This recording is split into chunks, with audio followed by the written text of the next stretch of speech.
এই কঙ্কালটা হচ্ছে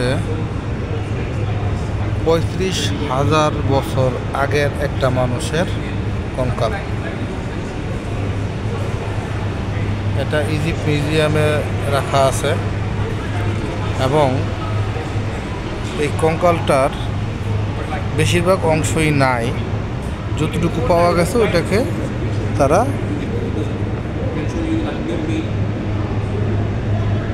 চেষ্টা করেছে ঠিকঠাক মতো বসানোর জন্য।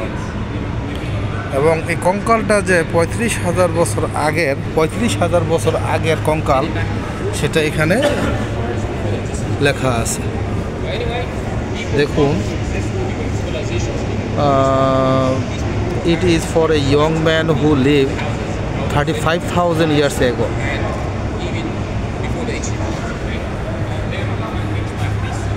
তো আলহামদুলিল্লাহ, আল্লাহর রহমত, আল্লাহ তৌফিক দিছে যে ৩৫,০০০ বছর আগের কঙ্কাল দেখার মতো। আলহামদুলিল্লাহ।